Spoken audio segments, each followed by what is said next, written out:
একটি সুষ্ঠু নির্বাচনের মূল শর্তই হল অংশগ্রহণকারী সকল রাজনৈতিক দলের জন্য সমান সুযোগ বা লেভেল প্লেইং ফিল্ড নিশ্চিত করা।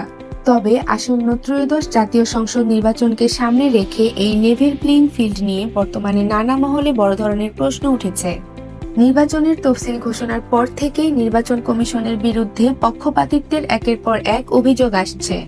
বিভিন্ন রাজনৈতিক দল সরাসরি অভিযোগ তুলছে যে প্রশাসন নিরপেক্ষ নয় এবং কমিশন তাদের দায়িত্ব পালনে সমান আচরণ করছে না। এছাড়া পোস্টাল ব্যালটের নিরাপত্তা এবং সামগ্রিক নির্বাচন প্রক্রিয়ার বিশ্বাসযোগ্যতা নিয়েও নানা শঙ্কা প্রকাশ করা হচ্ছে। বিএনপি, বাংলাদেশ জামায়াতে ইসলামী এবং জাতীয় নাগরিক পার্টি সহ বেশ কয়েকটি দল কমিশনের ভূমিকার কঠোর সমালোচনা করেছে। বিএনপির পক্ষ থেকে অভিযোগ করা হয়েছে যে একটি বিশেষ রাজনৈতিক দল ধর্মীয় অনুভূতির অপব্যবহার করে নির্বাচনী পরিবেশকে প্রভাবিত করছে। এছাড়া মধ্যপ্রাচ্যের কয়েকটি দেশে বেআইনিভাবে পোস্টাল ব্যালট সংগ্রহ ও ব্যবহারের অভিযোগও উঠেছে। বিএনপি আরও দাবি করেছে যে ব্যালট পেপারে প্রতীকের বিন্যাস এমনভাবে করা হয়েছে যাতে তাদের ধানের শীষ প্রতীকটি সহজে নজরে না পড়ে, যা ভোটের ফলে প্রভাব ফেলতে পারে। অন্যদিকে দ্বৈত নাগরিকত্বের বিষয় নিয়েও কমিশনের প্রশ্নবিদ্ধ ভূমিকা নিয়ে আপত্তি তুলেছে দলটি। মাঠ পর্যায়ের প্রশাসনের ভূমিকা নিয়ে গভীর উদ্বেগ প্রকাশ করেছে জামায়াতে ইসলামী। তাদের অভিযোগ, প্রশাসন একটি নির্দিষ্ট দলের পক্ষে কাজ করছে এবং রিটার্নিং কর্মকর্তাদের সিদ্ধান্তে অনেক ক্ষেত্রে অসামঞ্জস্য দেখা যাচ্ছে।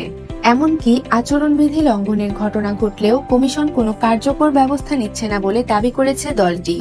একই ধরনের অভিযোগ তুলেছে জুলাই গণ অভ্যুত্থানে নেতৃত্ব দেওয়া তরুণদের দল এনসিপি।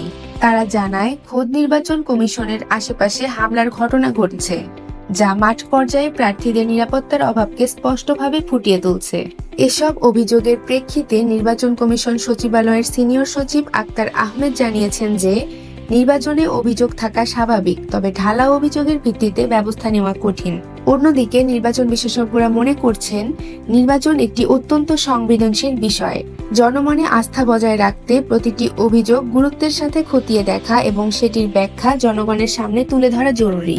অন্যথায় পুরো নির্বাচন প্রক্রিয়ার ওপর মানুষের বিশ্বাস আরও দুর্বল হতে পারে। সুষ্ঠু ও গ্রহণযোগ্য নির্বাচনের স্বার্থে নির্বাচন কমিশনকে আরও দৃশ্যমান ও কার্যকর ভূমিকা পালন করার পরামর্শ দিয়েছেন তারা।